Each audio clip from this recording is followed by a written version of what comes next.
Hello and welcome to another MOOG demo library. In today's video we're going to be exploring Muse, and in particular we're going to focus in on some of the new features added in the 1.4 firmware update. Now, one exciting new thing that we've added in the new firmware is new modes for LFO 1 and 2. So if I look at their More menu and I scroll down, you can see that there's a new option that's called Envelope Mode. You might already be familiar with this behavior because the pitch LFO has a dedicated Envelope Mode button, but it works a little bit differently with LFO 1 and 2 because of the waveform differences. So when I turn Envelope Mode on, what's going to happen is every time I press a key, the LFO cycle will be reset, and then it will run through just a single cycle of its wave and pause.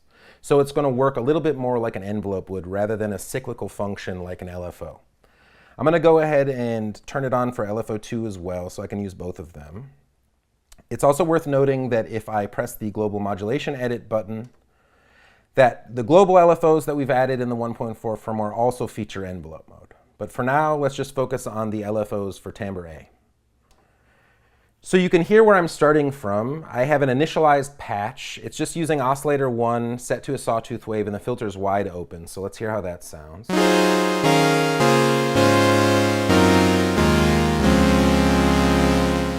So a pretty straightforward sound. And now I'm going to go ahead and in mod slot 1, I'm going to make sure that the source box is highlighted.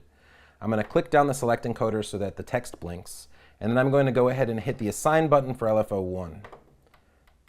After that, I'm going to scroll to the destination box. I'm going to click once again so that I can assign a destination, and I'm going to flick the pitch wheel to assign the keyboard.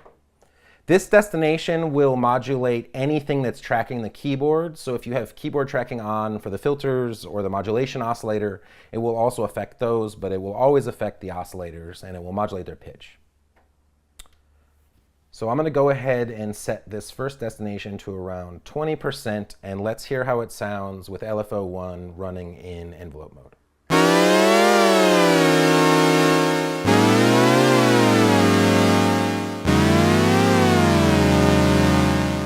So as you can hear, we have it set to a triangle wave, and it's just running through a single cycle of its waveform and then pausing.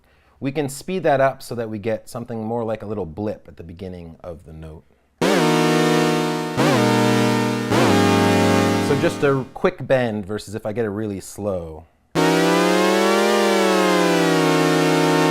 can make it much more dramatic and drawn out, but I just want something quick.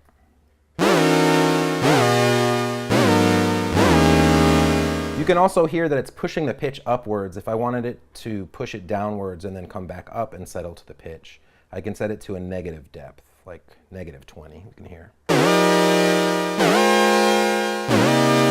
Now it's bending downwards and then moving back up to settle to the note. But let's go ahead and set this back to 20% positive. And now I'm going to go into mod slot 2. I'm going to assign LFO 2 as the source, and for the destination I'm going to move the cutoff knob for filter 2 to assign the VCF2 cutoff. Let's go ahead and set this to a negative value, so I'll set it around -30%, and let's hear how this sounds.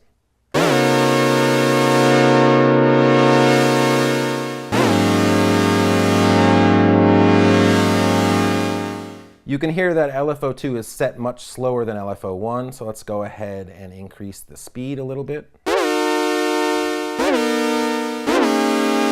And maybe increase the depth so it closes the filter even further.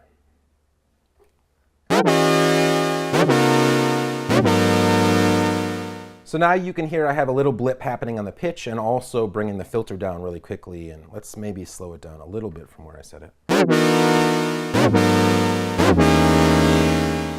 And we can go ahead and set it to a different waveform. So let's select the sawtooth, because then I'll get something that feels like an attack decay envelope with a really fast attack and a slow decay.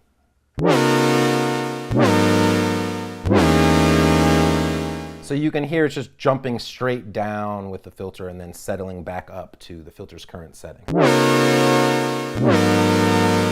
But you'll also notice that because I'm using a sawtooth wave, a little transient has been added to the sound, and you can hear a little bit of a click at the beginning when the filter's jumping way down. So what I can do to reduce that transient sound is actually go to the function box, make sure that the function is aimed at the source, and what I'm going to do is slew LFO 2 a little bit here. So let's set it to 2% slew and just hear if that reduces the click. make it a little slower.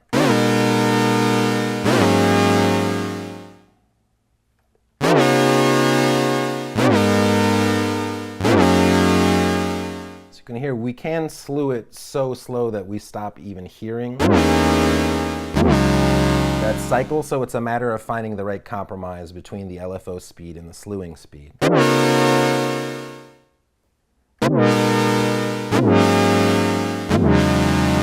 But you can hear that's reduced some of that clicky transient material that we had added to our sound once we selected the sawtooth wave.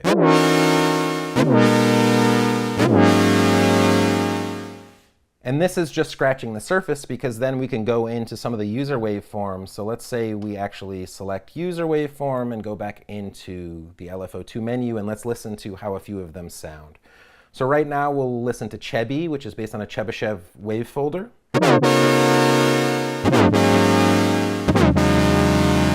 So you can hear we get this nice little sort of double dip. In the filter, let's try another one, so chirp.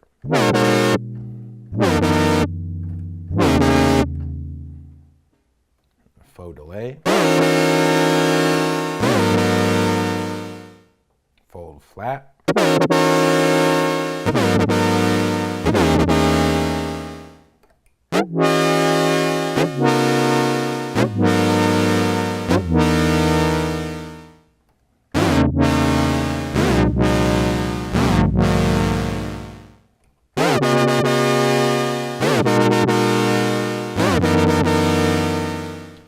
So as you can hear, we're able to generate a lot of interesting new behaviors out of the LFOs that can add unique movements into your sound design as you're making patches on Muse.